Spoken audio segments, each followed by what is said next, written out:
Was a long day, I know how you feel. Close your eyes, take a deep breath, and let the world outside start to fade away.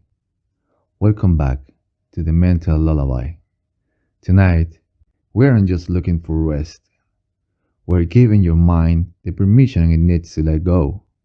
Using gentle psychological techniques and calming soundscapes will guide your nervous systems from the noise of the day into the quiet of the night. You have done enough for today. Now, it's time to simply be. Let's begin our journey into sleep.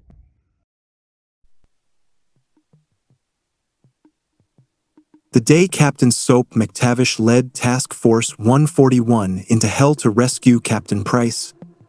Before we descend into the frozen depths of a Russian gulag and witness one of the most pivotal rescue operations in modern warfare history, I want to take just a moment to ask you something. If you enjoy these deep dives into gaming lore, if you find yourself lost in the atmospheric retelling of these stories, please consider subscribing to Mental Lullaby. Hit that like button, turn on notifications, and join our growing community of lore enthusiasts. Your support means everything and helps me continue bringing you these immersive narrative experiences. Now let's begin. Picture this. The year is 2016, and the world teeters on the precipice of total annihilation. Russia and the United States are locked in a devastating conflict that has turned American soil into a battlefield. Cities burn, civilians flee, and soldiers on both sides fall by the thousands. In the midst of this chaos, a multinational special operations unit known as Task Force 141 pursues a singular objective: hunting a ghost through the smoke and ash of global war. They seek Vladimir Makarov, the ultranationalist terrorist whose actions set the world ablaze, whose calculated brutality knows no bounds, whose very existence threatens to reshape civilization itself. But before Task Force 141 can hope to eliminate Makarov, before they can end his reign of terror, they need something crucial. They need information, a lead, anything that might give them an edge against an enemy who seems always one step ahead. And that lead comes from the most unexpected of sources, from an arms dealer named Alejandro Rojas, captured in the sweltering favelas of Rio de Janeiro. During his interrogation, Rojas reveals something that changes everything. He speaks of a man, a prisoner, someone Makarov hates more than he hates the Americans. Someone designated only as Prisoner 627, locked away in a gulag somewhere in the frozen wastes of eastern Russia. For Captain John Soap MacTavish, those words carry weight beyond measure, because Soap knows who Prisoner 627 is. He knows even before confirmation comes, even before intelligence confirms the prisoner's identity. He knows because 3 years earlier, he watched that man sacrifice everything to save his team. He knows because that man was his mentor, his commanding officer, the soldier who taught him what it meant to be SAS. He knows because that man is Captain John Price, and Soap has been carrying the guilt of leaving him behind for 1,095 days. This is the story of Operation Gulag. This is the story of how Soap MacTavish led Task Force 141 into the heart of enemy territory, into a fortress prison designed to break the strongest wills, into hell itself, to bring home a brother in arms. This is the story of loyalty tested by fire, of brotherhood forged in blood, of a mission that would reshape the course of the war. This is the story of the day they went to rescue Captain Price. The weight of 3 years to understand the desperation, the absolute necessity of this rescue operation, we need to go back. We need to return to October 8, 2013, to the Karkonos Mountains of Ukraine, to a mission that would be remembered only as Operation Kingfish. The objective seems straightforward enough on paper: a joint operation between Task Force 141 and Delta Force to raid a compound belonging to Vladimir Makarov. Intelligence suggested the terrorist mastermind himself might be present. The team assembled for this operation read like a roster of the world's most elite warriors. Captain John Price, leading from the front as he always did. John "Soap" MacTavish, the skilled operator whose tactical brilliance was already earning him recognition within the SAS. Lieutenant Simon "Ghost" Riley, the masked specter whose very presence struck fear into enemy combatants. Sergeant Gary "Roach" Sanderson, the reliable operator who never faltered under pressure. And from Delta Force, Master Sergeant Sandman and Staff Sergeant Derek Frost Westbrook, warriors of equal caliber. They approached the compound with precision, their movements coordinated to perfection, supported by AC-130 air cover callsign Spectre 6-4. The initial breach went smoothly, too smoothly. They cleared rooms with practiced efficiency, eliminated hostiles with lethal precision, and began gathering intelligence from the facility. That's when they found it. Evidence that Makarov had been planning something far more sinister than anyone realized. Documents, photographs, a picture of Bravo 6 with faces circled, with Price and Soap marked as primary targets. The realization hit like a physical blow. Kingfish wasn't their operation. They were never hunting Makarov. Makarov was hunting them. The compound erupted in a coordinated explosion, a trap sprung with devastating effectiveness. The team scrambled for extraction as Makarov's forces closed in from every direction. Spectre 6-4, their guardian angel in the sky, attempted to provide covering fire but was shot down by an RPG, tumbling from the heavens in a ball of flame and twisted metal. The team was alone, exposed, and the extraction point seemed impossibly far away. During the chaos of the escape, an RPG struck near Soap, the blast wave catching him full force and sending him sprawling. He hit the ground hard, his vision swimming, his ears ringing, barely conscious as Sandman and Roach dragged him toward the waiting V-22 Osprey. But they were still one man short. Price remained behind, his rifle barking in controlled bursts as he provided cover fire for his team's escape. Soap, fighting through his dazed state, screamed for them to wait, screamed for Price to run. But Overlord's voice crackled over the radio with orders that would haunt Soap for years. "Pilot, you are ordered to take off immediately." The Osprey's engines roared to life. Price continued firing, his position being overwhelmed, and Soap watched helplessly as his mentor, his captain, his friend, was left behind on that mountainside. He watched as Price was shot, as he fell, as he struggled back to his feet only to be shot again. He watched as enemy soldiers swarmed over Price's position. And then the Osprey banked away, and Soap could watch no more. Price was presumed dead. For weeks, for months, Task Force 141 mourned the loss of one of their finest. But Price hadn't died on that mountain. No, his fate proved far crueler than a quick death in combat. Makarov's forces captured him, transported him across Russia, and threw him into the Petropavlovsk Gulag, a political prison designed to house the enemies of the ultranationalist regime. There, stripped of his identity, stripped of his rank, stripped of everything but his will to survive, Captain John Price became prisoner 627. For 3 years, he endured conditions that would break lesser men. For 3 years, he waited in that frozen hell, wondering if anyone would come, wondering if anyone even knew he was alive. And for 3 years, Soap carried the guilt. He wore the rank of captain now, promoted to field commander of Task Force 141 in Price's absence. But the weight of those bars felt like an anchor dragging him down. Every mission, every operation, every moment of every day, he remembered that mountainside in Ukraine. He remembered Price's sacrifice. He remembered the sound of the Osprey's engines drowning out his protests. He remembered leaving his captain behind. Some called Soap's leadership brilliant, his tactical acumen unmatched.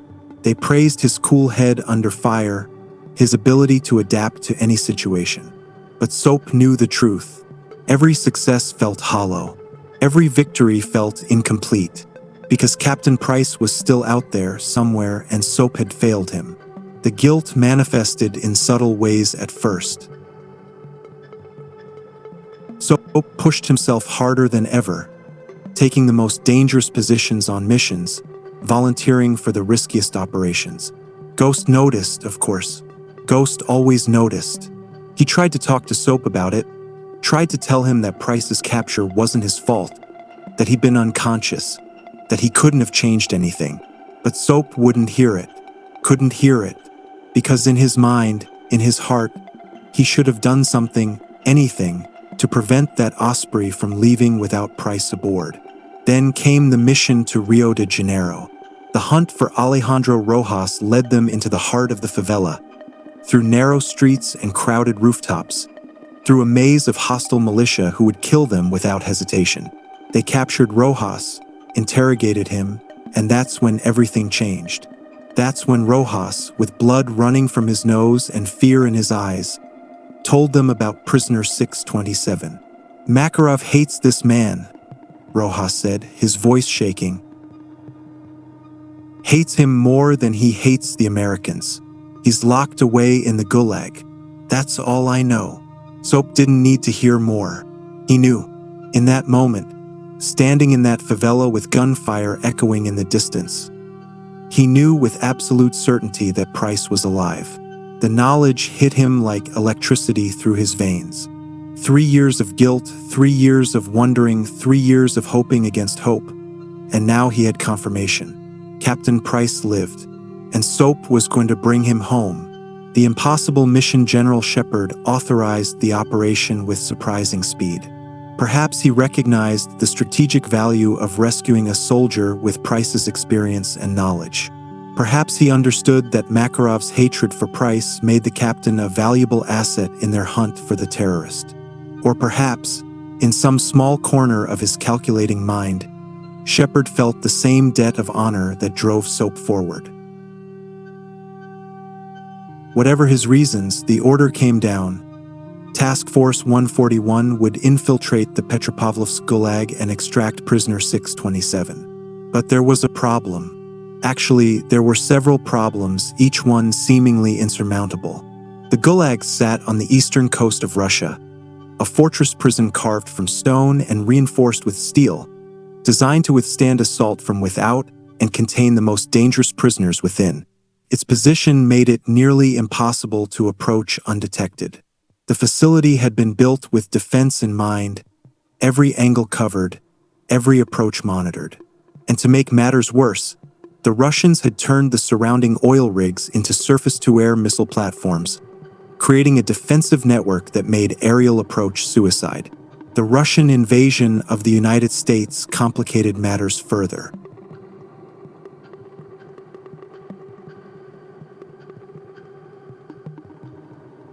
With America's eastern seaboard under assault, with resources stretched thin across multiple fronts, coordinating a joint operation of this scale required careful planning and even more careful timing. Task Force 141 couldn't do this alone. They needed support, they needed assets, they needed the kind of firepower that only the United States military could provide. Enter the United States Navy's 6th Fleet and their SEAL teams, the elite of America's maritime special operations forces. The plan that emerged from hours of careful planning was audacious, some might say insane. It would require perfect coordination between multiple units, precise timing, and more than a little bit of luck. They would execute the operation in 2 phases. Phase 1, neutralize the SAM sites on the oil rigs to clear a path for aerial support. Phase 2, assault the Gulag itself and extract prisoner 627 before enemy reinforcements could arrive. The entire operation would need to be completed in a matter of hours, maybe less. Any delay, any complication, and they would find themselves trapped in enemy territory with nowhere to run. The briefing room fell silent as the operation's details were laid out. Soap stood at the front, his jaw set, his eyes hard as steel. Beside him, Ghost remained motionless, a specter of death waiting to be unleashed. Roach checked and rechecked his equipment, his movements precise and economical. Around them, Navy SEAL operators prepared themselves for the mission ahead, these warriors who made their living at the intersection of impossible and necessary. Everyone understood what they were about to attempt. Everyone understood the risks. And everyone understood that failure was not an option. The target was designated as Viktorevka 36 oil platform, located approximately 100 miles east of the Gulag. Intelligence indicated it was the least defended of the SAM sites, though least defended was relative when discussing Russian military installations. The platform would still be crawling with soldiers, bristling with weapons, ready to repel any assault. But it was their best shot, their only shot at creating a corridor for the Gulag assault to follow. Soap gathered his team for one final check. "We get one shot at this," he said, his Scottish accent thick with emotion he barely kept in check. "One chance to bring our captain home. I won't lie to you. This is going to be the hardest thing any of us have ever done. The Russians aren't going to roll over for us. They're going to fight for every inch of that rig, for every foot of that Gulag. But I know every man here, and I know what we're capable of. Captain Price trained some of us. He fought alongside others. He's one of ours, and we don't leave our own behind. Not today. Not ever." Ghost stepped forward, his voice low and dangerous. 3 years that man's been rotting in a Russian prison. 3 years of wondering if we forgot about him. Well, we're about to remind him that Task Force 141 doesn't forget. We're about to show the Russians what happens when they take one of ours. And we're about to show Makarov that his little fortress can't keep Captain Price from us.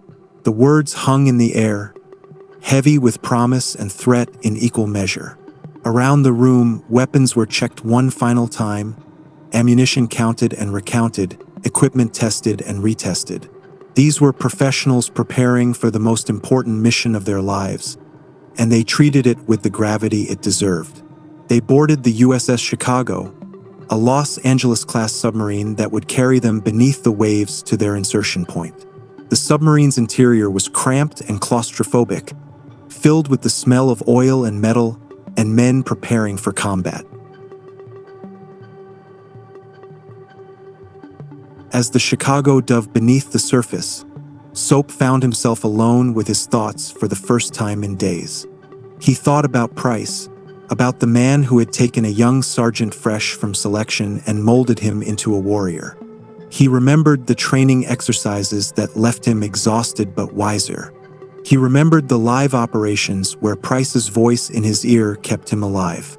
He remembered the moment in that safe house in Azerbaijan when Price handed him an M1911 pistol and trusted him to make the shot that killed Imran Zakhafiv.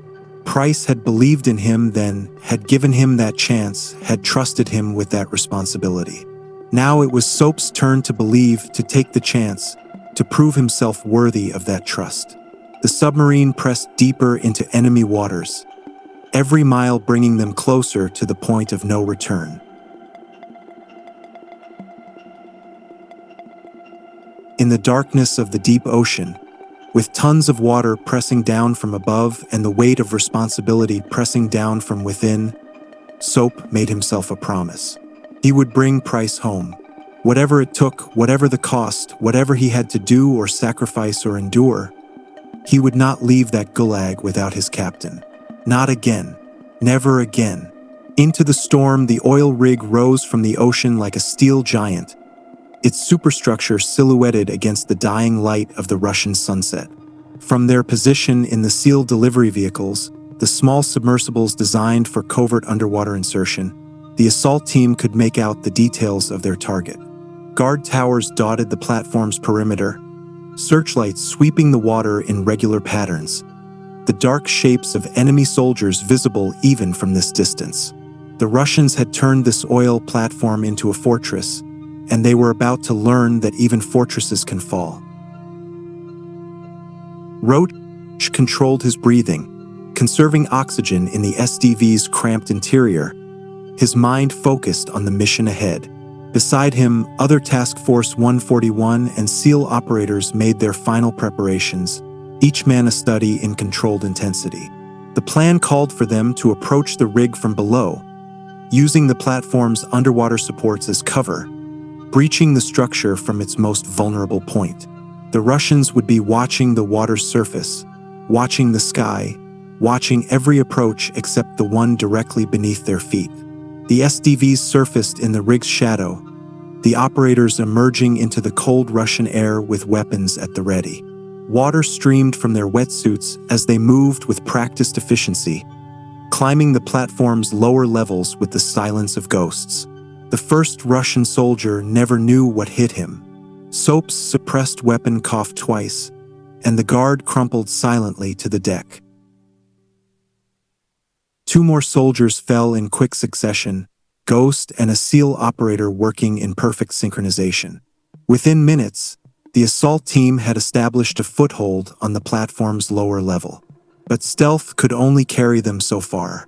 The platform was too large, too well defended, for them to clear it without being detected. The question was not if they would be discovered, but when.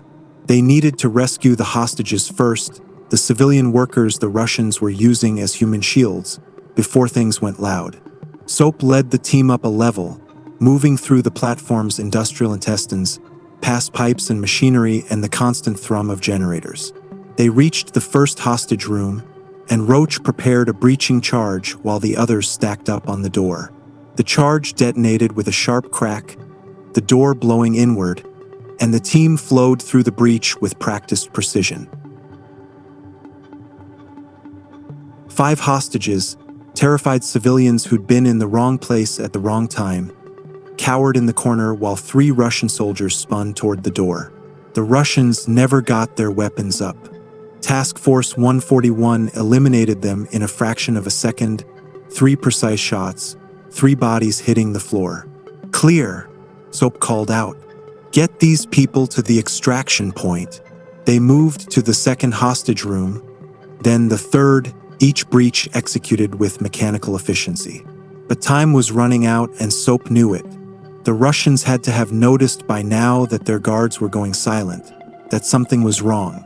They needed to move faster, push harder, get these civilians off the rig before all hell broke loose. The fourth room held 7 hostages guarded by 4 soldiers. Soap made a split-second decision. "Plant C4 on the bodies," he ordered after the room was cleared. "We're going loud on my mark." The team took up positions near the scaffolding overlooking the main deck.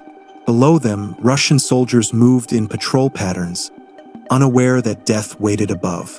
Soap counted them, calculated firing lanes, assessed the tactical situation with the cold precision that made him one of the deadliest operators in the world.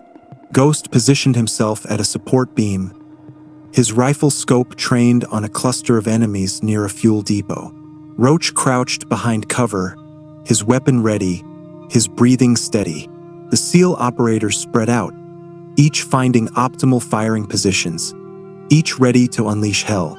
"On my mark," Soap said quietly into the radio. 3, 2, 1, execute. The C4 detonated in a rolling series of explosions that echoed across the platform. For a moment, confusion reigned among the Russian forces.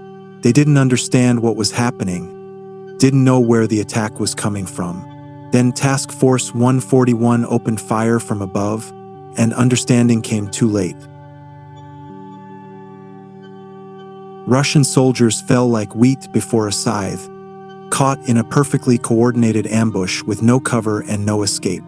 The survivors scattered, trying to find defensible positions, but Soap's team had the high ground and the element of surprise. "Remove suppressors," Soap ordered. "Take the derrick building. Move, move, move." The team advanced deck by deck, fighting their way up through increasingly desperate resistance. The Russians deployed smoke grenades, trying to obscure the battlefield, but Task Force 141 had thermal optics. Through the smoke, the enemy soldiers glowed like beacons, and one by one they fell to precisely placed rounds. A Russian helicopter appeared, its guns blazing, but a SEAL operator with an M4A1 equipped with a grenade launcher sent it tumbling from the sky in a ball of fire. They reached the derrick building, the platform's highest point, where the last concentration of enemy forces had fortified themselves. Soap evaluated the situation. The Russians had riot shields, they had the advantage of defensive positions, they had numbers. But Task Force 141 had skill, experience, and an unbreakable will to complete the mission. Roach flashbangs through the window. Everyone else on my breach. The flashbangs detonated inside the building with blinding light and deafening sound. The door exploded inward under the breaching charge, and Task Force 141 poured through the opening. The fight was brutal and close quarters, exactly the kind of engagement where elite operators excelled. Soap took down 2 riot shield carriers with shots to their exposed legs, then finished them with headshots as they fell. Ghost moved like a phantom, his knife finding throats and his pistol finding foreheads. Roach cleared corners with surgical precision, each shot placed with deadly accuracy. In less than 90 seconds, the derrick building was theirs. Russian bodies littered the floor, and the last hostages were being hustled to safety. Soap keyed his radio. Overlord, this is Bravo 6. Oil platform is secure. Repeat, oil platform is secure. We are ready for Phase 2. Roger that, Bravo 6, came the response. Marines are inbound to dismantle the SAMs. Good work. Prepare for Gulag assault. The LZ is hot, and it's only going to get hotter. Soap and Roach made their way to the helipad where MH6 little birds waited, their rotors already spinning. As they lifted off from the platform, Soap looked back to see U.S. Marines fast roping onto the rig, securing their hard-won objective. The first phase was complete. The SAM sites would be offline within the hour. The corridor to the Gulag was open. All that remained was the impossible part: storming a fortress prison and extracting a single man from its depths before the entire Russian military came down on their heads. The little birds skimmed low over the water, racing toward the Gulag as the sun finally disappeared below the horizon. In the gathering darkness, Soap could see their destination rising from the coastline like a medieval castle built of stone and suffering. The Petropavlovsk Gulag, Price's prison for 3 years, and in a matter of minutes it would become a battlefield. Descent into hell, the Gulag appeared before them like something from a nightmare, a massive fortress of stone and iron that seemed to have grown from the rocky promontory it occupied. Watchtowers jutted from its walls like broken teeth, and searchlights swept the approaches in crisscrossing patterns. Even from the helicopter, Soap could see the machine gun nests, the fortified positions, the layered defenses designed to repel any assault. This was a place built to keep men inside and everyone else outside, a bastion of the ultranationalist regime that had seen countless souls disappear into its depths, never to emerge again. The assault helicopters came in fast and low, their approach time to coincide with the setting sun so the defenders would be looking directly into the light. It was a small advantage, measured in seconds rather than minutes, but in special operations warfare, seconds could mean the difference between success and catastrophic failure. Soap gripped his M14 EBR as the helicopter banked, giving him a clear view of the Gulag's outer defenses. Through his scope, he could see Russian soldiers manning the guard towers, their weapons trained on the sky, ready to greet any aerial assault with withering fire. All units, this is Bravo 6, Soap transmitted, his voice steady despite the adrenaline coursing through his veins. Priority targets are the tower sentries with RPGs. Take them down first, then work your way through the rest. We need to give those birds a clean LZ.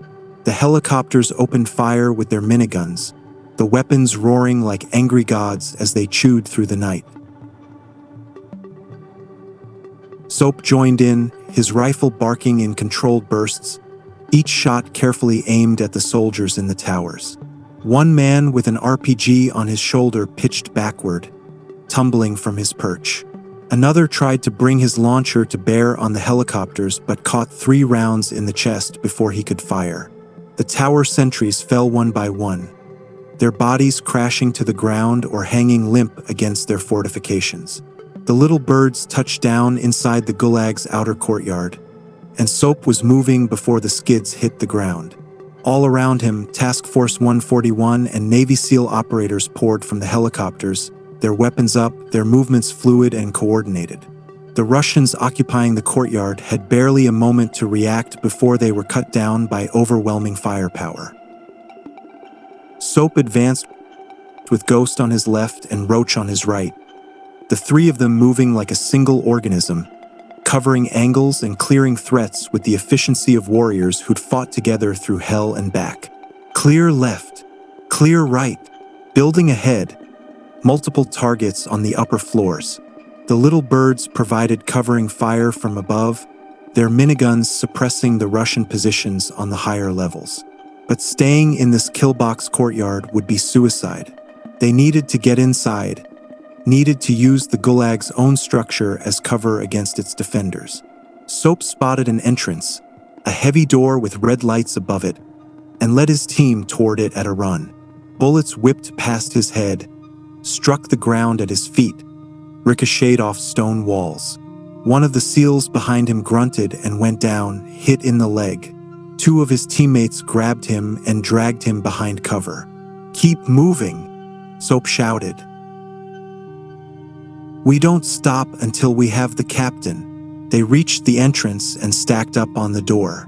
A SEAL kicked it open, and they poured through into a tunnel system that descended into the Gulag's interior. The tunnels were narrow, claustrophobic, lit by harsh fluorescent lights that cast everything in sickly yellow hues. Perfect ambush territory. Soap threw a flashbang around a corner and was rewarded with shouts of surprise followed by the distinctive sound of Russian soldiers being caught in the blast.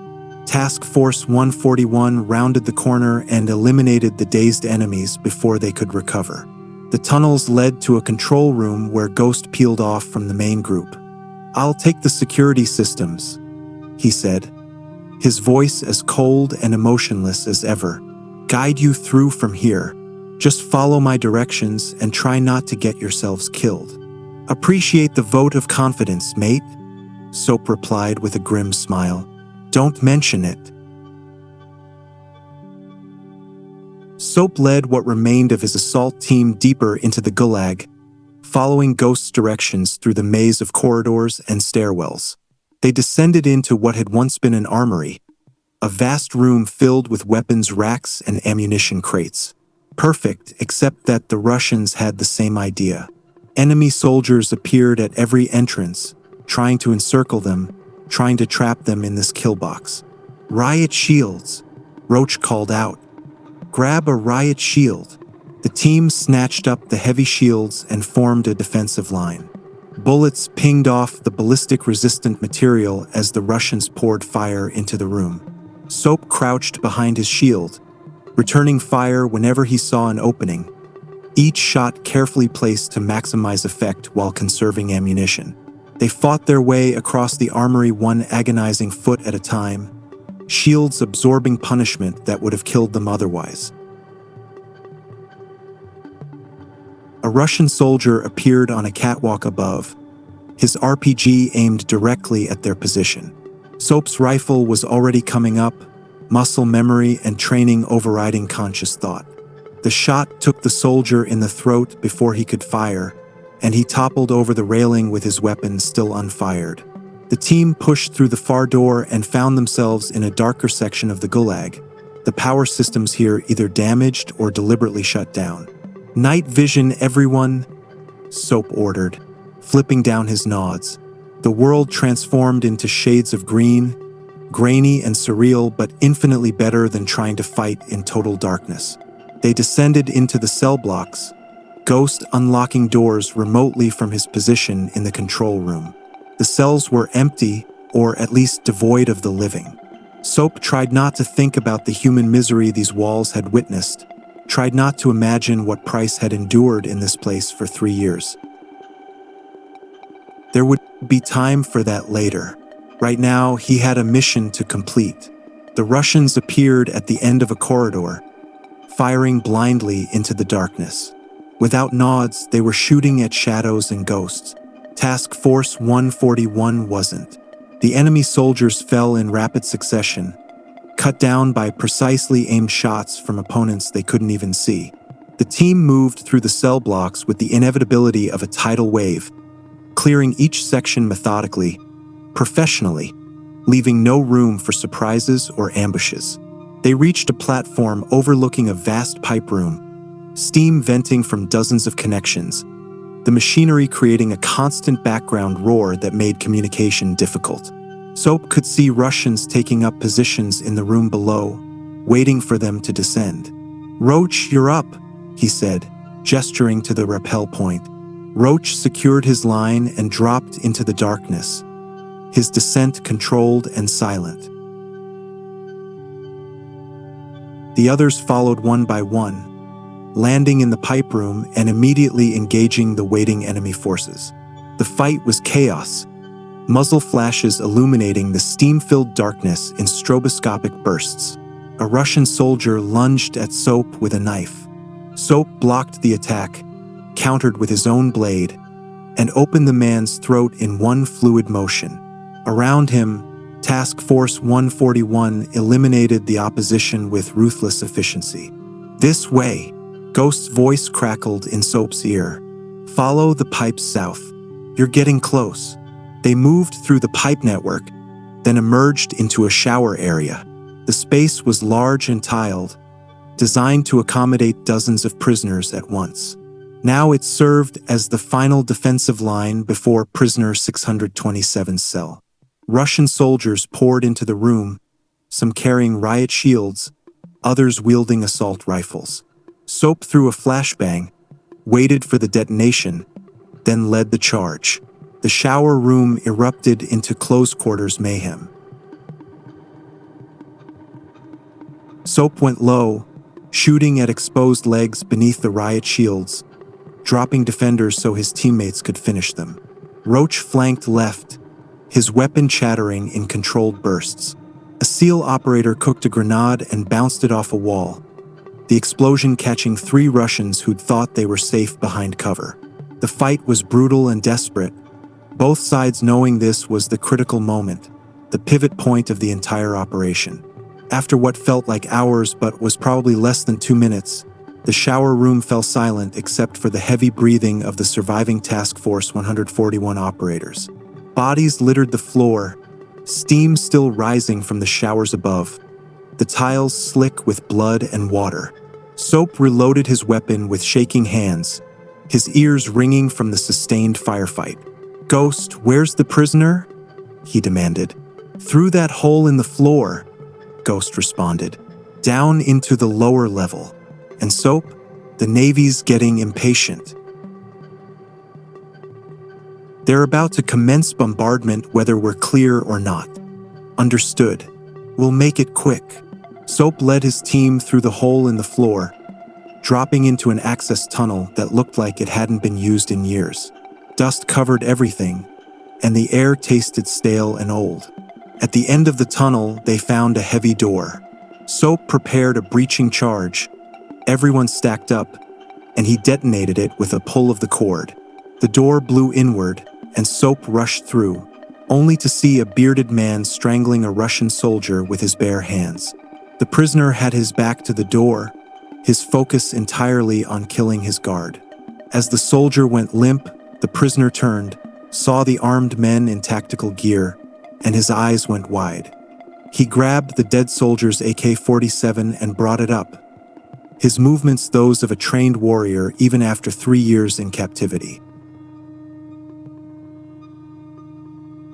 Roach, being the first through the door after Soap, found himself looking down the barrel of an assault rifle held by a desperate man who'd learned to trust no one.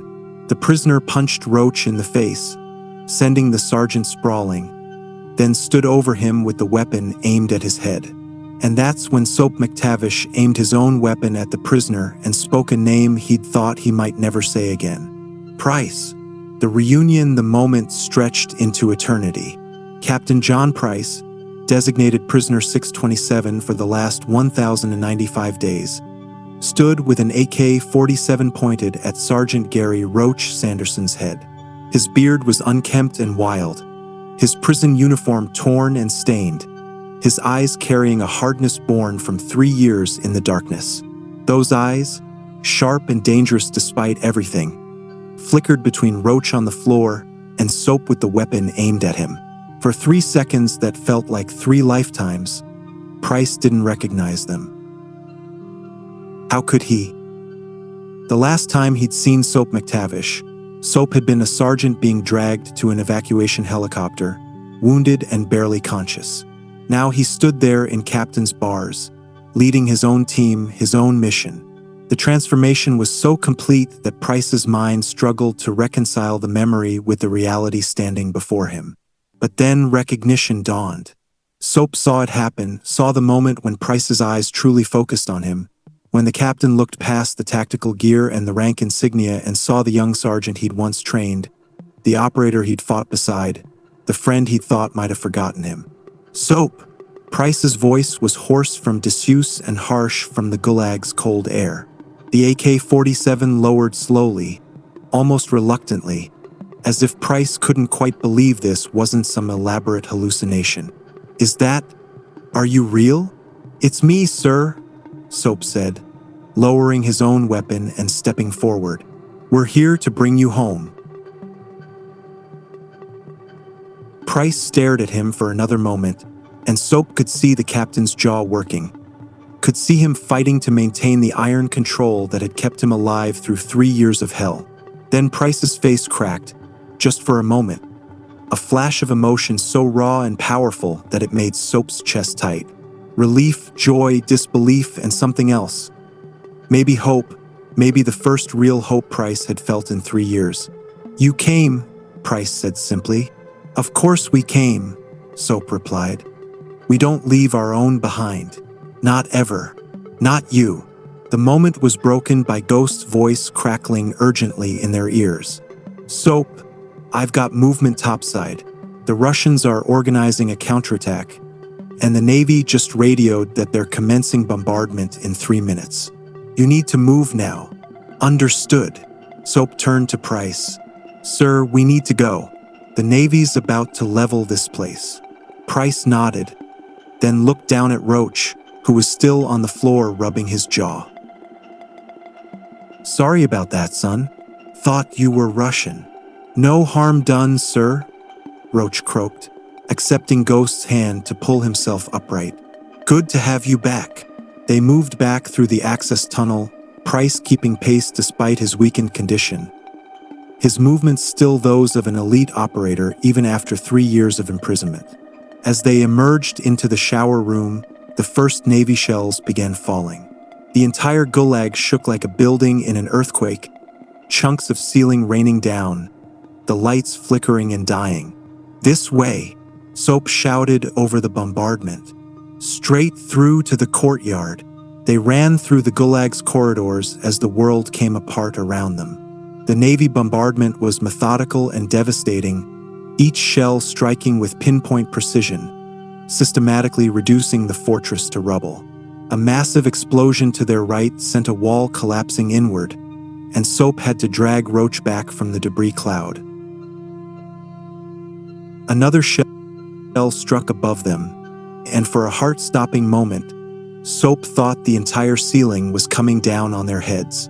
They burst into what had once been a cafeteria and found their path blocked by a pile of rubble. The building groaned and shuddered, structural supports compromised, the integrity of the entire complex failing.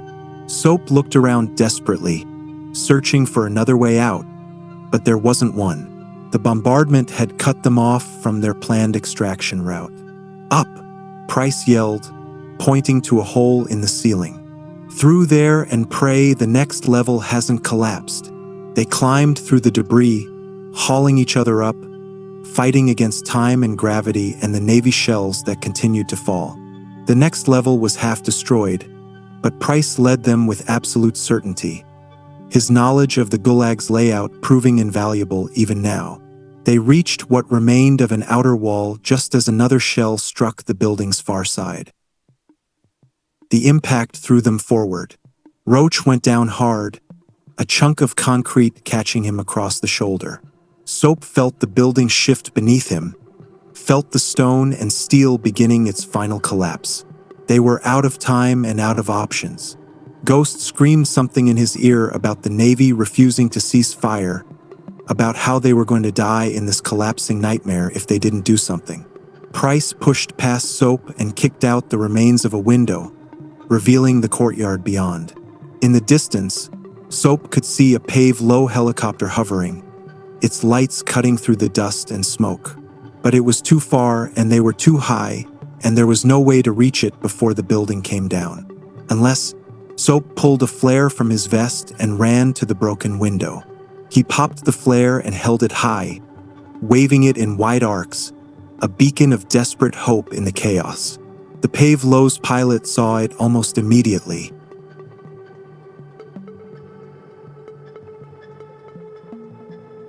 The helicopter banked hard and came roaring toward them, its side door opening to reveal a SPIE rig, a special patrol insertion/extraction rig, basically a set of ropes that operators could clip onto for rapid extraction. "That's our ride," Soap shouted. "Everyone hook up." They clipped onto the SPIE rig as debris continued to rain down around them. The building was dying, every support beam screaming, every joint failing. A massive section of roof crashed down not 10 feet from where they stood, the impact sending a wave of dust and shrapnel washing over them. Roach had been closest to the impact, and Soap saw him disappear into the debris cloud. "Roach!" Soap lunged forward, his hands grasping, trying to find his man in the chaos. His fingers closed on fabric, and he hauled backward with every ounce of strength he possessed. Roach emerged from the dust, barely conscious, blood running down his face from a gash on his forehead. "I've got you," Soap said, clipping Roach's harness to the SPIE rig with shaking hands. "I've got you, brother. Just hold on." The Pave-Low's engine roared, the pilot not waiting for confirmation before beginning ascent.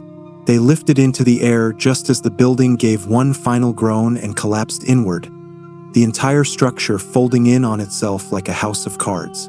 For a moment, Soap thought they were going to be pulled down with it, thought the falling debris was going to catch the SPIE rig and drag them all to their deaths. But then they were clear, rising into the night sky, the ruined Gulag falling away beneath them. The cold Russian wind howled around them, and Soap hung there from the rope, his arms burning from the effort of holding on, his heart pounding so hard he thought it might burst from his chest. Below, the Petropavlovsk Gulag burned, shells still falling, the fortress prison that had held Captain Price for 3 years being methodically erased from existence. Soap looked up the line and saw Price hanging from his own harness, his face turned toward the wind, his eyes closed. In that moment, suspended between earth and sky, between captivity and freedom, Captain John Price looked like a man reborn. The weight of 3 years in darkness seemed to fall away from him, shed like chains breaking. When he opened his eyes and looked at Soap, there was something in his gaze that hadn't been there before, hope, real and undeniable. "Welcome back, sir," Soap said, his words nearly lost in the wind. Price's response came as a smile, small but genuine. "It's good to be back, Captain MacTavish.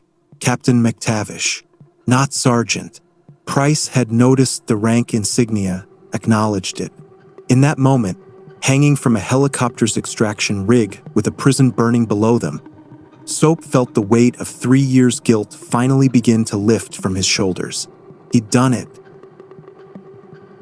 Against all odds, against every obstacle, against a fortress designed to be impenetrable, he'd brought Price home. The Pave-Low carried them away from the Gulag, away from the coast, toward the waiting fleet offshore. As they flew, Soap allowed himself a moment to just breathe, to let the reality of their success sink in. They'd lost good men today. The SEALs had taken casualties on the oil rig, but they'd achieved their objective. Prisoner 627 was free. Captain John Price had come home. The man who returned the USS Iwo Jima's medical bay was a testament to controlled chaos. While the game shows us Price's explosive return to action with the submarine mission, we can reasonably infer there was at least a brief period for medical evaluation and tactical briefing. After all, a man held captive for 3 years would need some assessment before being sent back into the field. Medics worked on the wounded with practiced efficiency, their hands sure despite the urgency of their movements. Soap sat on a cot, his tactical vest removed, accepting treatment for minor lacerations and bruises he hadn't even realized he'd sustained during the assault. Across the bay, Roach was being treated for the head wound and what the doctors suspected was a mild concussion. Ghost stood nearby, his mask still in place, watching everything with his characteristic stillness. But Soap's attention was fixed on the examination room where they'd taken Price. Given Price's condition, 3 years of captivity, visible malnourishment, and untreated injuries, medical protocols would have demanded a full assessment. Through the small window in the examination room door, Soap could see doctors working, checking vitals, and evaluating the toll those years in the Gulag had taken. Shepard's arrival would have been expected. A general doesn't lose his most experienced captain for 3 years and then get him back without wanting immediate intel. The general cut an imposing figure even in this environment designed to treat the wounded and heal the broken. He walked directly to Soap, his expression unreadable. "Captain MacTavish," Shepard said, his voice carrying command authority. "Hell of a job in there. The president himself is going to want to hear about this operation." "Thank you, sir," Soap replied. "But it wasn't just me. Every man on that mission performed above and beyond."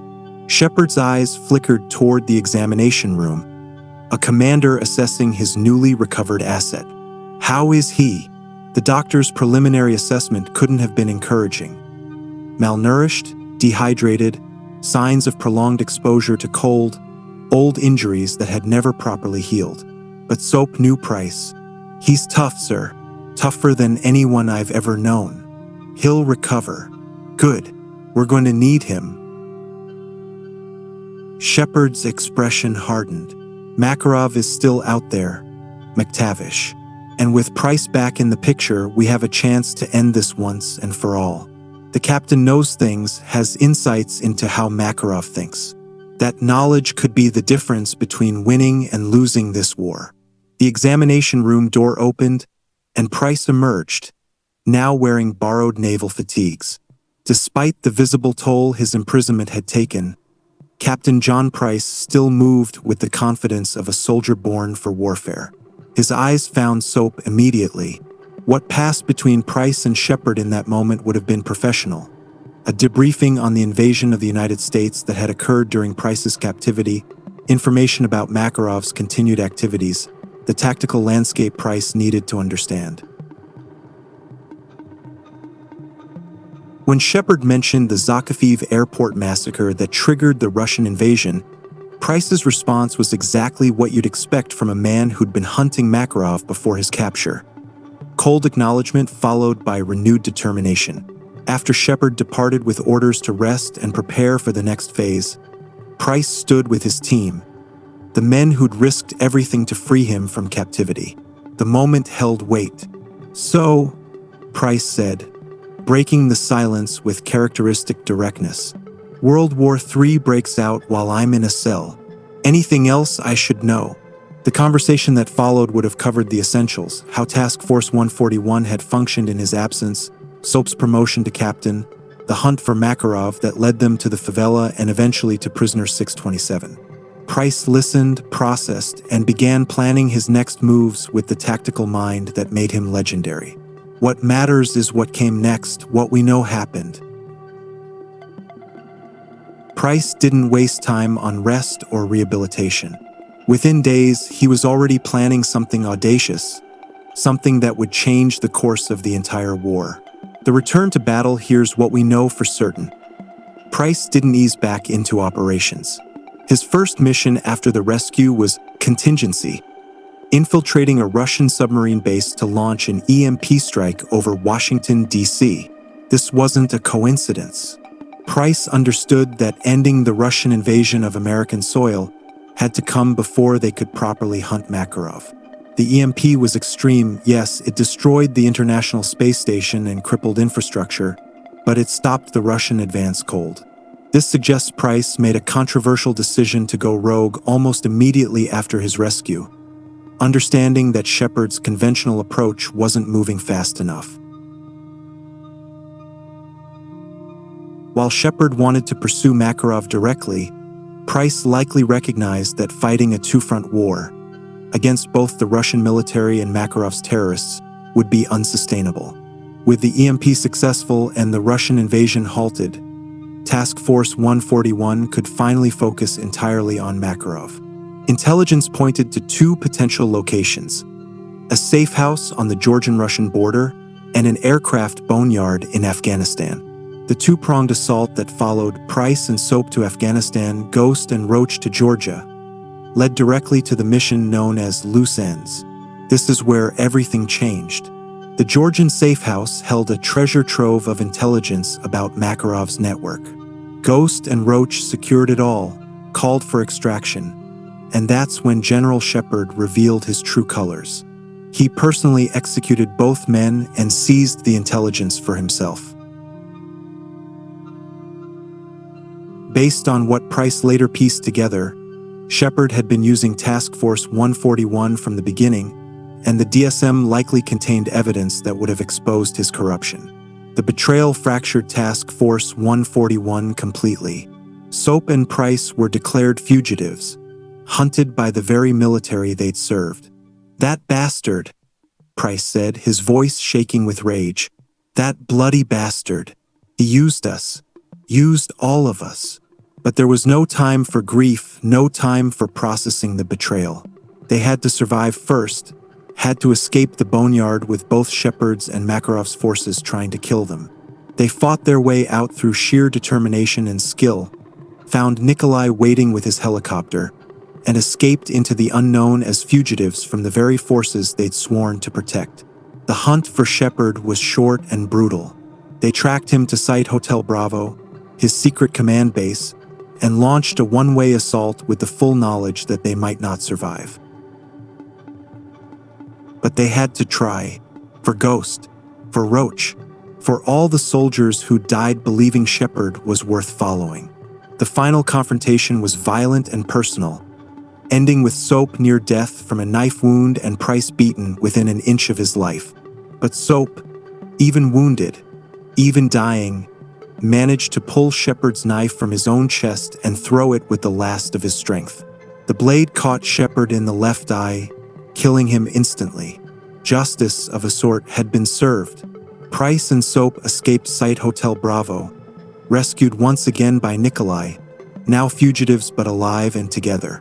As they flew away from the burning base, Price turned to Soap, his own wounds being treated by field dressings, his eyes carrying the weight of everything they'd been through.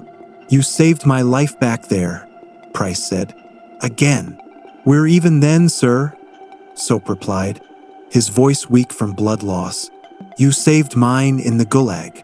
I wasn't in the Gulag when you stormed it, Captain. I was already dead inside. You brought me back to life, gave me a reason to fight again." Price's hand gripped Soap's shoulder. That rescue, that impossible, crazy, brilliant rescue, it reminded me what we fight for. Not for generals or governments. We fight for each other, for the men beside us, for the brothers who'll never leave us behind. Sir, Soap said, feeling consciousness starting to slip. "Never leave a man behind." "Never," Price agreed. "Rest now, Captain. You've earned it. When you wake up, we'll figure out what comes next. Together." Epilogue. Brothers in Arms. The safe house in India was small and nondescript, the kind of place that could be anywhere and therefore nowhere. Soap lay on a cot, his chest wrapped in bandages, his breathing shallow but steady. The doctors had done what they could with limited supplies, and now it was up to Soap's own constitution to determine whether he'd survive his wound. Price sat beside the cot, cleaning his M1911 with mechanical precision, his mind elsewhere. 3 years in a gulag, betrayal by the man he'd trusted to lead them, the deaths of Ghost and Roach, the disavowal of Task Force 141. It was enough to break anyone. But Price had learned something in that Russian prison, something that Soap's rescue had reinforced. You endure. You survive. You never give up. Because somewhere, somehow, someone might be coming for you. Someone might still believe in you. Someone might still care. Soap stirred, his eyes fluttering open. Sir, easy, Captain. You need to rest. Ghost? Roach? Price's expression darkened. Gone. Shepard killed them both. Soap's eyes closed again. Pain etched across his features. We'll make him pay. We already did. He's dead. You killed him. Good. Soap was quiet for a moment. Sir, what happens now? We're fugitives. Wanted by our own governments. How do we... We keep fighting, Price interrupted. Makarov's still out there. Still planning, still killing. And we're the only ones who can stop him. So we heal, we regroup, and we go after him. With or without official sanction. With or without support. We finish this. Just the two of us against Makarov and whatever's left of his network? Not just the two of us. Nikolai's with us. Yuri, you'll meet him when you're stronger, he's with us too. And there are others, soldiers who believe in what we're doing, who know the truth about Shepard and Makarov. We're not alone, Captain. We never were. Soap managed a weak smile. 3 years in a gulag didn't break you, sir. Nothing will. Oh, it broke me, Soap. Broke me into pieces. But you put me back together when you came through that door with your team. Reminded me what I was fighting for. Reminded me that some things are worth never giving up on. Price set aside his pistol and leaned forward. You want to know what kept me alive in that place? It wasn't the hope of rescue, though that helped. It wasn't anger at Makarov, though I had plenty of that. It was the knowledge that out there, somewhere, soldiers like you were still fighting the good fight. Still believing in the mission. Still holding the line. That's what kept me going. We'll always hold the line, sir. Together. Together, Price agreed. Now rest. When you're strong enough to move, we've got a war to finish. As Soap drifted back into healing sleep, Price returned to cleaning his weapon, his mind already working through the tactical challenges ahead. Makarov was out there, planning his next attack, confident in his superiority and his invincibility. But he'd made a mistake. He'd kept Price alive in that gulag, kept him as a trophy, a symbol of his victory over his enemies. That mistake would cost him everything, because Captain John Price was back, and he wasn't alone. He had Soap MacTavish beside him, a captain in his own right now, a warrior proved in the fires of impossible missions and deadly combat. Together, they would hunt Makarov to the ends of the earth. They would end his reign of terror. They would finish what they'd started. The rescue from the Gulag hadn't just freed one man from captivity. It had set in motion a chain of events that would reshape the war, that would bring down a corrupt general and put the world's most dangerous terrorist in their crosshairs. It had proven that loyalty meant something, that brotherhood transcended ranks and nations and official sanction. It had shown that sometimes the most important missions aren't the ones authorized by generals or governments. Sometimes the most important missions are the ones undertaken by soldiers who refuse to leave a brother behind. That's what the rescue meant. That's what it represented. Not just the liberation of prisoner 627, but the affirmation of every principle that made soldiers like Soap and Price and Ghost and Roach worth following into hell. The affirmation that some bonds can't be broken by time or distance or captivity. The affirmation that when you wear the uniform, when you take the oath, when you stand beside your brothers in arms, you never stop fighting for them. Never. And somewhere in Russia, Vladimir Makarov would soon learn that lesson the hard way. Because the men he'd thought broken were healing. The men he'd thought defeated were regrouping. The men he'd thought he could simply eliminate were coming for him. Led by the very captain he'd kept as a trophy for 3 years, supported by the operator who'd risked everything to free him, Task Force 141. Disavowed, hunted, but unbroken, was coming. The war wasn't over, not by a long shot. But with Price back among the living, with Soap and Nikolai and Yuri standing ready, with the bond of brotherhood forged in blood and proven in the depths of a Russian gulag, the tide was about to turn. Makarov's days were numbered. The hunter was about to become the hunted, and vengeance was going to be served cold, Russian style, delivered by the very men who'd learned that you can cage a soldier but you can never break his spirit. That was the legacy of the Gulag rescue. That was what it meant when Captain Soap MacTavish led Task Force 141 into hell to bring Captain Price home. It meant that no prison could hold them, no betrayal could stop them, no enemy could defeat them. It meant that loyalty was more than just a word, that brotherhood was more than just a concept, that the bonds between warriors transcended every obstacle the world could throw at them. It meant that when you left a man behind once, you moved heaven and earth to bring him home. And when you succeeded, when you proved that those bonds couldn't be broken, you gained something more valuable than any military objective, more powerful than any weapon, more enduring than any victory. You gained the absolute certainty that you would never fight alone, that you would never be forgotten, that you would never be abandoned.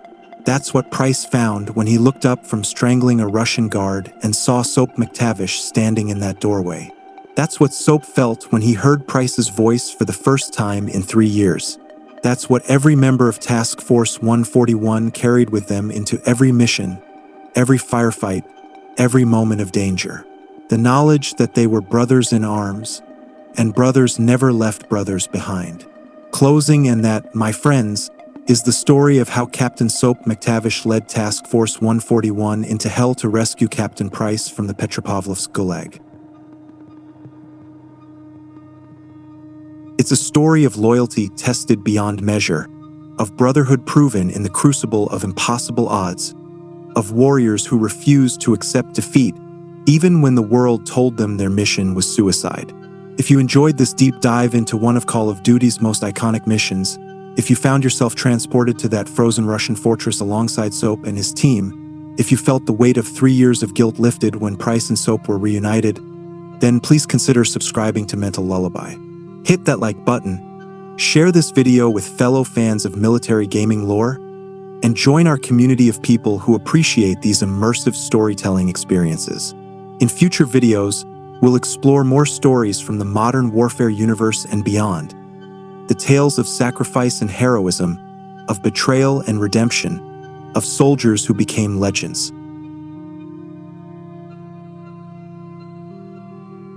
From Ghost's mysterious past to the final confrontation with Makarov in Modern Warfare 3, there are countless stories waiting to be told in the atmospheric, detailed style you've come to expect from this channel. Thank you for spending this time with me, exploring the depths of the Gulag rescue mission. Thank you for supporting the channel and allowing me to continue creating these narrative experiences. And thank you, most of all, for understanding that behind every pixel, every cutscene, every mission briefing, there are stories worth telling, characters worth remembering, and moments that transcend gaming to become something truly meaningful. Until next time, stay frosty and remember, we never leave a man behind. Part 2. The immediate aftermath of Price's rescue is well documented in Modern Warfare 2. The contingency mission where Price launches the EMP, the loose ends betrayal where Shepard kills Ghost and Roach, and the final confrontation at Site Hotel Bravo. But the period between Shepard's death and the events of Modern Warfare 3, when Price and Soap became fugitives hunting Makarov without official support, exists largely in the gaps between cutscenes. What we know for certain: Yuri, a former ultranationalist who'd witnessed Makarov's atrocities firsthand, joined their cause. Makarov escalated his terrorism with chemical attacks on European cities. And Price, Soap, and their small team spent months tracking him across the globe, piecing together intelligence from contacts who still believed in their mission despite their fugitive status. What follows explores how that transition might have unfolded, grounded in the canonical facts while filling in the operational details the games leave to our imagination. The ghost of the Gulag, the safe house in northern India, sat nestled against mountains that seemed to touch the sky itself, a remote sanctuary where wounded soldiers could heal away from the eyes of governments that now considered them enemies of the state. This kind of safe house, remote, defensible, supplied by sympathetic contacts, would have been essential for fugitives like Price and Soap in the months following Shepard's betrayal. Inside, the air smelled of antiseptic and gun oil, that peculiar combination marking every improvised military medical facility. Captain John "Soap" MacTavish lay on his cot, his chest wrapped in bandages that would need changing regularly, his breathing labored but improving. The knife wound Shepard had given him at Site Hotel Bravo should have been fatal. That Soap survived at all speaks to both Price's field medicine and the Scots' sheer stubbornness. Beside him sat Captain John Price, the man they'd pulled from hell itself just weeks earlier.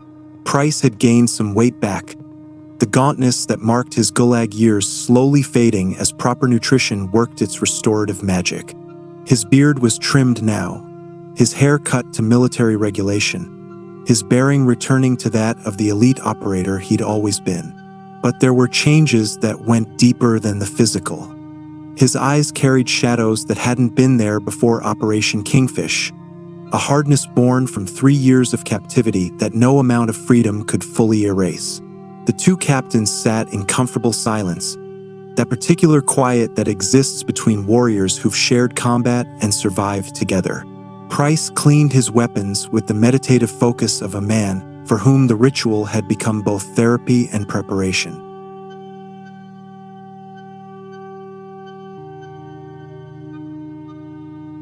Soap watched him work, noting the way Price's hands moved with absolute certainty despite everything he'd endured, the way muscle memory persisted even when so much else had been taken away. "Tell me about Ghost," Price said finally, breaking the silence.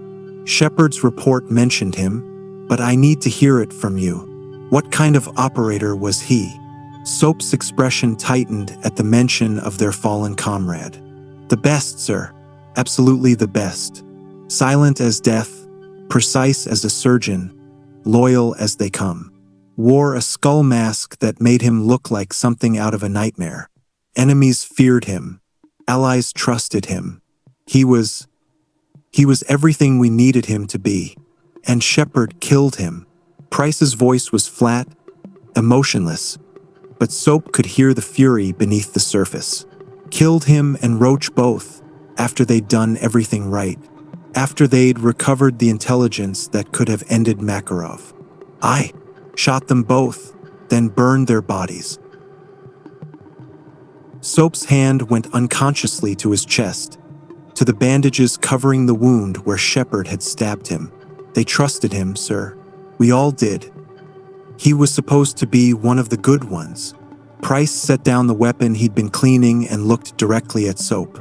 "There are no good ones at that level, Captain. Not really.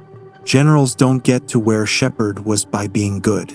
They get there by being effective, by making the hard choices, by sacrificing whatever needs to be sacrificed to achieve their objectives. Shepard just took it further than most." "What do you mean?" "I mean, he was willing to sacrifice us. All of us. Task Force 141, Delta Force, every operator who worked for him. We were pawns in his game, pieces to be moved and removed as needed." Price picked up another weapon and began field stripping it. "In the Gulag, I had a lot of time to think. About Shepard, about how we ended up in that situation, about Operation Kingfish. And I realized something. Shepard knew Makarov was setting a trap. He had to have known. The intelligence was too perfect, too convenient. But he sent us anyway. Soap felt a chill run down his spine. You think Shepard wanted you captured? I think Shepard wanted a martyr. Someone whose capture and presumed death would galvanize support for his crusade against Makarov. Someone whose story could be used to justify ever more extreme measures. Price's jaw tightened. What he got instead was 3 years of me sitting in a Russian prison, becoming an inconvenient complication to whatever grand strategy he'd developed. That's why he looked so shocked when you pulled me out of there. I was supposed to be dead, not rescued. But why kill Ghost and Roach? They were his men too, because they had the intelligence. The real intelligence, not the sanitized version Shepard wanted the world to see. They knew too much about Makarov's connections, about who was really funding him, about how deep the conspiracy went. Price's hands stilled on the weapon. My guess? That DSM they recovered contained evidence that implicated Shepard in more than just Makarov's operations. Evidence of corruption, of war profiteering, of deliberately prolonging the conflict for personal gain. So he did what he always did. He removed the complication. The conversation was interrupted by the arrival of Nikolai, the Russian pilot who'd proven himself a loyal ally to Task Force 141 time and again. Nikolai carried a secure satellite phone and wore an expression that promised both good news and bad. Behind him came a man Soap had met only briefly. Yuri, the former ultranationalist who'd turned against Makarov after witnessing the depths of his former commander's depravity. Captain Price, Nikolai said, his thick accent making the English words sound musical. We have word from our contacts in Russia. Makarov is moving, planning something big. Price stood immediately, the warrior in him responding to the threat even before his conscious mind could process the information. Where? Europe. Multiple targets, multiple cities. Chemical weapons, biological agents, perhaps even dirty bombs. He's calling it his final solution to the Western problem. Nikolai's expression was grim, and he's doing it soon. Within weeks, maybe days. Yuri stepped forward, his scarred face a testament to his own history with Makarov. I know some of his people, Captain Price. People who owe me favors, who might be willing to share information. If we move quickly, we might be able to get ahead of him for once. How reliable is this intelligence? Price demanded. Reliable enough to act on, Nikolai responded. And given the alternative, sitting here and waiting for Makarov to kill thousands or millions, I think we must act. Price looked at Soap, who was already trying to sit up despite his injuries. Captain MacTavish, you're in no condition to... With respect, sir, I'm in exactly the condition I need to be in. Wounded or not, if we're going after Makarov, I'm going. Soap swung his legs off the cot, suppressing a wince as pain lanced through his chest. You taught me that a soldier fights through the pain, through the exhaustion, through everything, until the mission is complete. Well, this mission isn't complete. Not until Makarov is dead. You could reopen those wounds. You could die. I could also sit here safe and let Makarov kill innocents because I wasn't brave enough to face him wounded. Soap stood on shaky legs, using sheer force of will to keep himself upright. I'm going, sir. Only question is whether I'm going with you or after you. A ghost of a smile crossed Price's face. You always were stubborn. Fine. But you follow my orders to the letter, and if I say you sit something out, you sit it out. Understood. Understood, sir. Good. Price turned to Nikolai and Yuri. What assets do we have? What can we bring to bear against Makarov's network? The planning session that followed lasted for hours. They had precious little in the way of resources. A few loyal soldiers who'd refused to accept the official story about Task Force 141's betrayal. Some weapons and equipment Nikolai had managed to acquire through his extensive black market connections, and the knowledge and skills of the four men in that room. Against them stood Makarov's entire network, the resources of the ultranationalist movement, and the tacit support of elements within the Russian government who saw Makarov as a useful tool for attacking the West. But they had something Makarov didn't expect. They had Price, the man who'd spent 3 years in a gulag learning patience, learning to wait for the right moment, learning to survive against impossible odds. They had Soap, the tactical genius who'd led an impossible rescue operation and succeeded against all logic and reason. They had Yuri, who knew Makarov's methods and mindset better than anyone alive. And they had Nikolai, whose connections and resources had saved their lives more times than any of them could count. Most importantly, they had nothing to lose. Task Force 141 was already disavowed, already hunted by their own governments. They couldn't fall any further, couldn't lose any more than they'd already lost. That freedom from consequences made them the most dangerous opponents Makarov had ever faced. Because men with nothing to lose and everything to fight for are the most dangerous men in the world. The web begins to unravel the next weeks blurred together in a frenzy of covert operations, intelligence gathering, and careful movement through a world that now considered them criminals. Price led them across Europe, following threads of information that Yuri provided, connecting dots that intelligence agencies with far greater resources had somehow missed. Or perhaps hadn't missed at all. Perhaps, Price thought darkly, some agencies had seen the connections but chosen not to act, preferring to let Makarov's chaos serve their own purposes. Their first solid lead came from Hamburg, Germany, where one of Makarov's financial operatives was moving large sums of money through a series of shell corporations. Soap and Yuri conducted surveillance on the target, documenting his movements, his contacts, his patterns. Price studied the intelligence and identified a vulnerability. The man met with his mistress every Thursday afternoon in a rented apartment in the city's red light district. They grabbed him on a Thursday quietly and efficiently. Soap watched the street while Yuri made the snatch, bundling the terrified operative into a van before anyone could notice. Within an hour, they had him in a secure location that Nikolai had prepared, ready for interrogation. Price handled the questioning personally, using methods that weren't in any official manual but were devastatingly effective nonetheless. "I don't know anything," the operative screamed, his face pale with terror. "I just move money. I don't know what it's for." "You move money for Makarov," Price said quietly, his voice more terrifying for its calmness than any shouting would have been. "That makes you complicit in every death he's caused. Every civilian murdered at Zakhaev Airport. Every soldier killed in the war he started. Every person who will die in whatever he's planning next. Their blood is on your hands as much as his. Please, I have a family. So did they." Price leaned close. "But I'm going to give you a chance they never got. A chance to make this right. Tell me what Makarov's planning.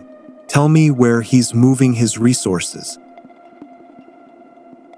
Tell me everything and maybe you walk away from this." The operative broke. They always did in the end. He told them about chemical weapons being moved through Eastern Europe, about safe houses in Prague and Berlin and Paris, about a meeting scheduled for Sierra Leone where Makarov would be present. Price absorbed every detail, filing it away, building a picture of Makarov's network that was more complete than any intelligence agency had managed to assemble. When they were done, when the operative had told them everything he knew, Price made a decision. "Let him go." Soap looked at him in surprise. "Sir, he's seen our faces. He knows we're alive." "Exactly. Let him run back to Makarov. Let him tell his master that Captain Price is out of the Gulag and hunting him. Let Makarov know that the ghost he thought he'd buried is coming for him."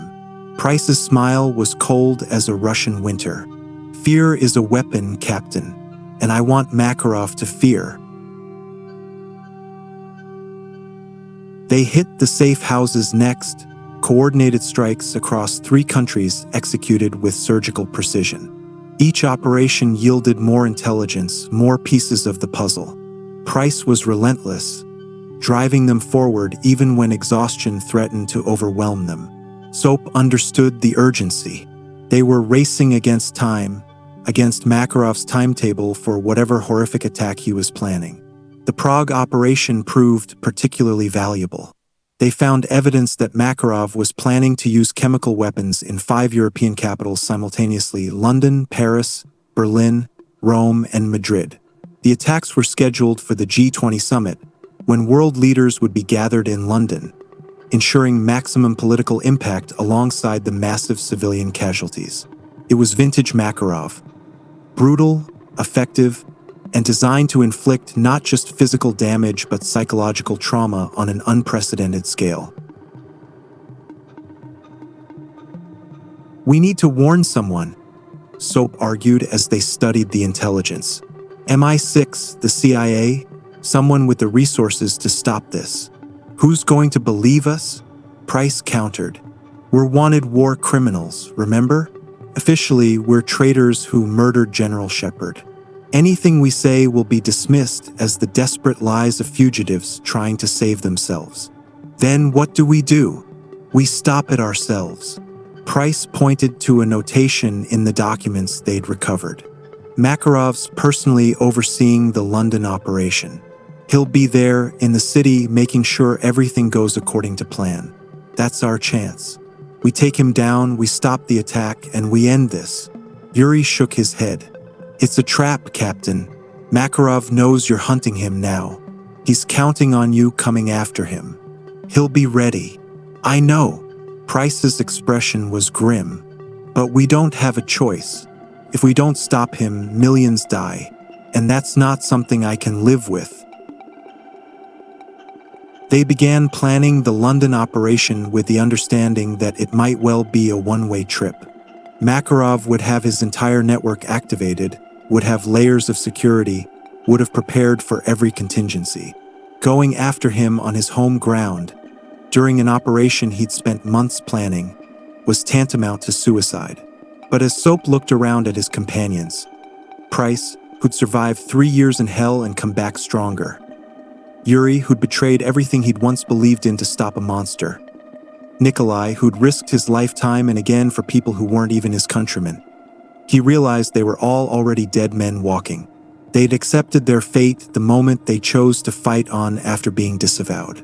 All that remained was to make their deaths count for something. "We'll need equipment," Soap said. "Weapons, explosives, intelligence on Makarov's security arrangements." "Already working on it," Nikolai assured him. "I have contacts in London, people who owe me favors. They can provide what we need. And we'll need a plan for stopping the chemical attacks even if we can't get to Makarov himself," Yuri added. "Backup measures, redundancies." Price nodded. "Agreed. We'll split into 2 teams. Yuri and Nikolai will handle the chemical weapons caches. Soap and I will go after Makarov personally. Sir, with respect, you and I are both still recovering from injuries," Soap pointed out. Maybe we should what, Captain? Sit this one out? Let someone else handle it?" Price's eyes were hard. "Makarov kept me in a cage for 3 years. He murdered our friends. He's planning to kill millions. If you think I'm going to let anyone else have the honor of putting that bastard in the ground, you're out of your mind." Soap recognized that tone, that absolute certainty that brooked no argument. "Then we do it together, sir. You and me, just like old times." "Just like old times," Price agreed. "Except this time we finish it. No captures, no prisons, no chances for escape. Makarov dies in London, and his network dies with him." The planning took on new urgency as the G20 summit approached. They gathered intelligence, studied maps of London, identified Makarov's likely locations during the operation. Price called in every favor he'd accumulated over 20 years in special operations, reaching out to old friends and former colleagues who still believed in him despite the official narrative. Slowly, carefully, They built a support network of soldiers and spies who understood that sometimes the official story was a lie and the real heroes were the ones their governments had branded as traitors. One of those supporters was Sergeant Griggs, an American soldier who'd fought alongside Price in the past and refused to believe the propaganda about Task Force 141's betrayal. Griggs provided them with current intelligence on Makarov's movements, information that confirmed their worst fears. The terrorist was indeed in London, personally overseeing the final preparations for his attack. "He's got a building near Westminster," Griggs reported over a secure line. "Whole place is fortified, cameras everywhere, armed guards on every level. Getting in is going to be next to impossible." "Good thing we specialize in the impossible," Price replied. "What about the chemical weapons?" 5 locations confirmed. Underground facilities, all heavily guarded. Your friend Yuri was right. Makarov's planning simultaneous release during the summit. Death toll estimates are in the millions if he succeeds. Soap felt his blood run cold. Millions. Not thousands, not tens of thousands. Millions of innocent people who would die horrible deaths, choking on poison gas, their lungs dissolving, their bodies betraying them. And the only thing standing between those millions and their deaths was a small group of disavowed operators with limited resources and even more limited time. "We'll stop it," Price said with absolute certainty. "Griggs, I need you to do something for me. When this is over, when Makarov's dead and the chemical weapons are neutralized, I need you to tell the truth. Tell people what really happened. Tell them about Shepard's betrayal, about Makarov's network, about how Task Force 141 stopped the attack despite being branded as traitors. Can you do that? Captain Price, promise me, Sergeant. Because if this goes wrong, if we don't make it out, someone needs to set the record straight. Someone needs to make sure Ghost and Roach didn't die for nothing." There was a long pause. "I promise, sir. The truth will come out." "Good. Now get us everything you can on Makarov's security. We're going to need it." The call ended, and Price turned to find Soap watching him with an unreadable expression. "You think we're not coming back from this, don't you, sir?" "I think the odds aren't in our favor, Captain. Makarov's had months to prepare. We've had weeks. He's got hundreds of men. We've got 4. The math doesn't work in our favor." Price's expression softened slightly. "But I also think that sometimes the impossible happens. I should know. I was supposed to die in that gulag, but you pulled off an impossible rescue. Maybe we'll get one more impossible victory. And if we don't, then we make sure our last act counts for something. We save those millions, we kill Makarov, and we go out like soldiers, fighting to the last breath, never surrendering, never backing down." Price clasped Soap's shoulder. "But I'm not planning on dying, Captain. I survived 3 years in hell. I've got unfinished business to attend to, and I'll be damned if I let Makarov stop me from seeing it through." Soap smiled despite the gravity of their situation. "What kind of unfinished business, sir?" "The kind that involves making sure every bastard who helped Makarov, everyone who enabled him, everyone who looked the other way while he built his network of terror, making sure they all answer for their crimes. The kind that involves rebuilding Task Force 141 properly, with soldiers who understand what it really means to defend the innocent. The kind that involves living long enough to have a drink with you and Nikolai and Yuri and toast the memory of Ghost and Roach and everyone else we've lost." Price's expression hardened. "But first, we have to survive London. And to do that, we need to be smarter, faster, and more ruthless than we've ever been before." They spent the next days preparing, drilling, going over the plan until every man could execute his role in his sleep. Yuri and Nikolai would hit the chemical weapons caches, using intelligence from Griggs and Yuri's knowledge of Makarov's operational methods to identify and neutralize the threats before they could be deployed. Price and Soap would infiltrate Makarov's headquarters, fight their way to the terrorist, and end him permanently. It was a simple plan which made it beautiful. No complicated timing, no elaborate deceptions, no reliance on perfect execution of a dozen moving parts. Just good soldiers doing what they did best, identifying the enemy and eliminating the threat. The night before they were scheduled to move on London, the four of them sat together in the safe house, each man lost in his own thoughts. Tomorrow they would either save millions of lives or die trying. There was no middle ground, no room for partial success or moral victories. Either they succeeded completely or they failed catastrophically. "I want you all to know," Price said quietly, breaking the contemplative silence, "that it's been an honor serving with you. Whatever happens tomorrow, whatever the outcome, I couldn't ask for better men to have beside me in this fight." "The honor is ours, Captain," Yuri replied. "You gave me a chance to redeem myself, to make right some of the wrongs I committed when I followed Makarov. Tomorrow, I either complete that redemption or die in the attempt. Either way, my conscience will finally be clear. I've flown many missions in my time," Nikolai added, his usual jovial tone replaced with something more solemn. "Transported many soldiers to many battles. But this is the mission that matters. This is the one that will determine whether I lived a life worth living. So tomorrow we do not fail. We cannot fail. Too much depends on our success." Soap was the last to speak. 3 years ago, I watched the Osprey leave Captain Price behind in Ukraine.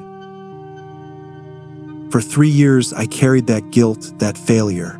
But when we stormed that gulag, when we brought him home, I learned something. I learned that no matter how impossible the mission seems, no matter how long the odds, soldiers like us find a way. We adapt, we overcome, we win. That's what we do. That's who we are. He looked around at his companions. "Tomorrow, we do the impossible one more time. And when it's done, when Makarov's dead and those millions are safe, we'll know that every sacrifice, every loss, every moment of suffering, it all meant something." Price raised an imaginary glass. "To Ghost and Roach. To Ghost and Roach," the others echoed. "To Task Force 141. To Task Force 141. And to tomorrow. May we live to see the sunrise. May we live to see the sunrise."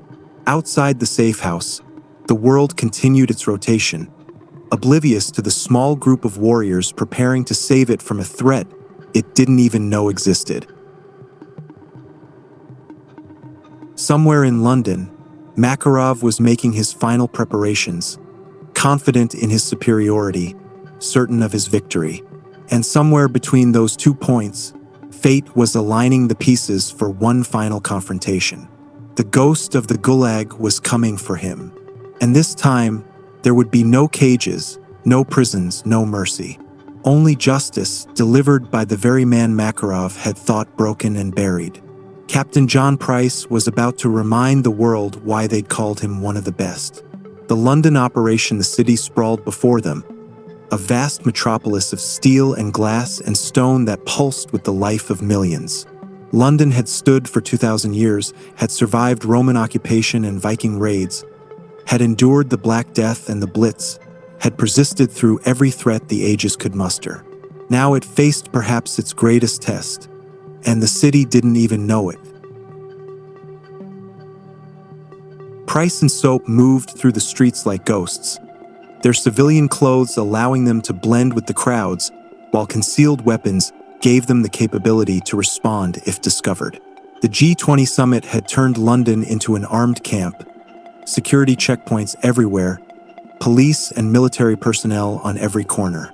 It made their mission both easier and harder, easier because the heavy security presence masked their own tactical awareness and readiness, harder because any mistake would bring an overwhelming response. "Yuri and Nikolai are in position," Price murmured, checking his phone for the coded message. "They're ready to move on the chemical caches." "What's our timeline?" Soap asked quietly. "We have 4 hours before the summit's main session begins. That's when Makarov plans to release the gas, maximum casualties, maximum political impact."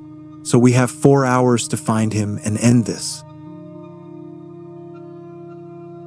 They approached the building Griggs had identified, a nondescript office complex near Westminster that showed no outward signs of being Makarov's headquarters. But the trained eye could see the telltale signs.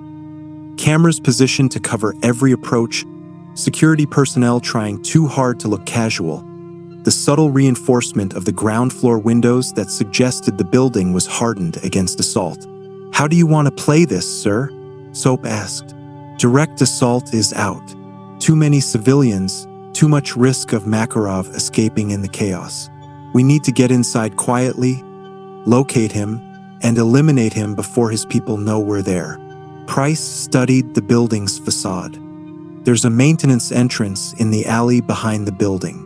Griggs said it's the least monitored access point. We go in there, make our way up through the service corridors, avoid the main floors where Makarov security will be concentrated. And when we find him, we do what we came to do."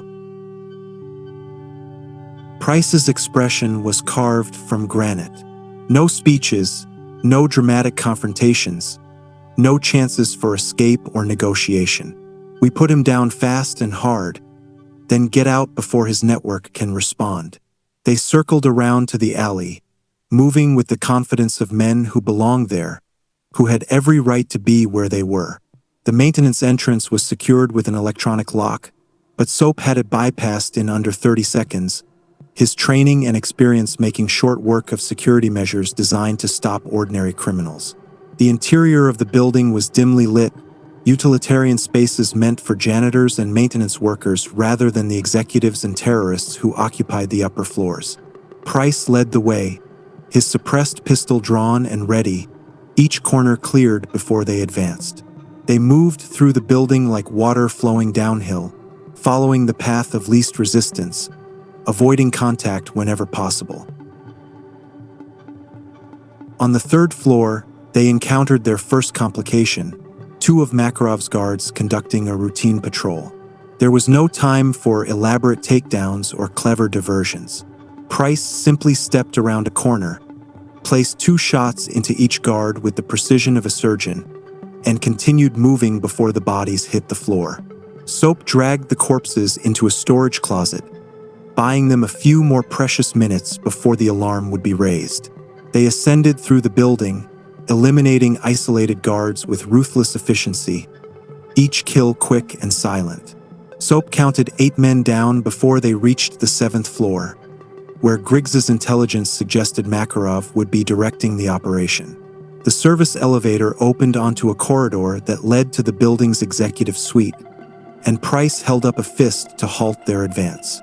Voices ahead, speaking Russian. Price's grasp of the language was good enough to catch the gist of the conversation. Guards discussing the timeline for the chemical attack, expressing confidence that the Western leaders would be dead within hours. Soap felt rage building in his chest, cold and focused. These men weren't soldiers fighting for a cause they believed in.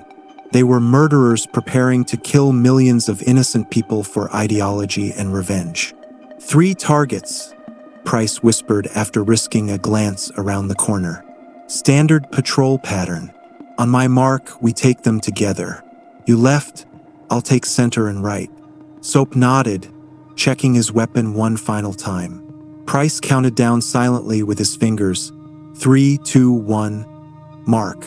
They emerged from cover, moving in perfect synchronization, weapons up, targets acquired. Soap's first shot took his target in the temple before the man could even register their presence. His second shot hit the same target's chest as insurance. Beside him, Price eliminated both his targets with equal efficiency. 6 men dead, and they were still moving before the sound of suppressed gunfire faded. The executive suite door ahead was reinforced, designed to withstand forced entry. But it wasn't designed to withstand a precisely placed breaching charge, and Soap had learned from the best how to place those charges for maximum effect. The explosion was muffled, contained, but devastating to the door's integrity. It blew inward in a shower of splinters and bent metal, and Price was already moving through the breach, weapon tracking for targets. The suite beyond was opulent, decorated with expensive furniture and artwork that spoke of wealth and power. But Soap's attention was fixed on the room's sole occupant, Vladimir Makarov himself, standing by the window with a phone to his ear, his face showing surprise for perhaps the first time in years. "Price," Makarov said, lowering the phone slowly. "I must admit, I'm impressed. I knew you were hunting me, but I didn't expect you to actually find me. The Gulag should have broken you." "The Gulag made me stronger," Price replied, his weapon never wavering from Makarov's center mass. "And now I'm here to end you. You think killing me solves anything? My organization will continue. The chemical attacks will proceed. You've accomplished nothing except ensuring your own death." Makarov's hand moved toward his jacket, and Price fired without hesitation. The shot took Makarov in the shoulder, spinning him around and sending him crashing against the window. But the terrorist wasn't finished. His hand emerged from his jacket holding a pistol, and suddenly the room erupted into violence. Soapdove leapt as Makarov fired, the rounds passing through the space he'd just occupied. Price was already moving right, laying down suppressing fire that forced Makarov behind a heavy desk. The terrorist returned fire blindly, bullets tearing through expensive artwork and shattering the window behind him. "The phone!" Soap shouted, seeing it lying on the floor where Makarov had dropped it.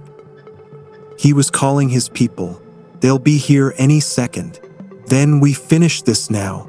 Price pulled a flashbang from his vest and lobbed it over the desk. The device detonated with blinding light and deafening sound, and Price was already moving before the effects faded. He came around the desk to find Makarov struggling to his feet, disoriented but still dangerous. What followed was brutal and personal. Price slammed into Makarov, driving him backward into the wall. The terrorist tried to bring his pistol up, but Soap was there, knocking the weapon away and following with a devastating punch to Makarov's wounded shoulder. The Russian screamed in pain and rage, lashing out with fists and feet, fighting with the desperation of a man who knows his life is measured in seconds. But he was fighting two of the world's most elite operators, two men who'd been shaped by combat and hardened by loss. Price caught Makarov's arm, twisted it, and broke it with a sickening crack. Soap swept the terrorist's legs, sending him crashing to the floor. And then Price had his knife out, the blade catching the light as it descended toward Makarov's throat. "Wait," Makarov gasped. "I can give you information.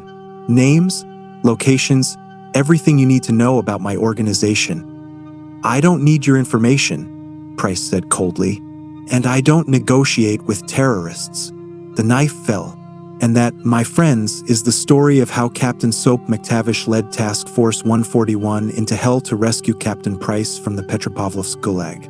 It's a story of loyalty tested beyond measure, of brotherhood proven in the crucible of impossible odds, of warriors who refused to accept defeat, even when the world told them their mission was suicide. If you enjoyed this deep dive into one of Call of Duty's most iconic missions, if you found yourself transported to that frozen Russian fortress alongside Soap and his team, if you felt the weight of 3 years of guilt lifted when Price and Soap were reunited, then please consider subscribing to Mental Lullaby. Hit that like button, share this video with fellow fans of military gaming lore, and join our community of people who appreciate these immersive storytelling experiences. In future videos, we'll explore more stories from the modern warfare universe and beyond. The tales of sacrifice and heroism, of betrayal and redemption, of soldiers who became legends. From Ghost's mysterious past to the final confrontation with Makarov in Modern Warfare 3, there are countless stories waiting to be told in the atmospheric, detailed style you've come to expect from this channel. Thank you for spending this time with me, exploring the depths of the Gulag rescue mission. Thank you for supporting the channel and allowing me to continue creating these narrative experiences. And thank you, most of all, for understanding that behind every pixel, every cutscene, every mission briefing, there are stories worth telling, characters worth remembering, and moments that transcend gaming to become something truly meaningful. Until next time, stay frosty and remember, we never leave a man behind.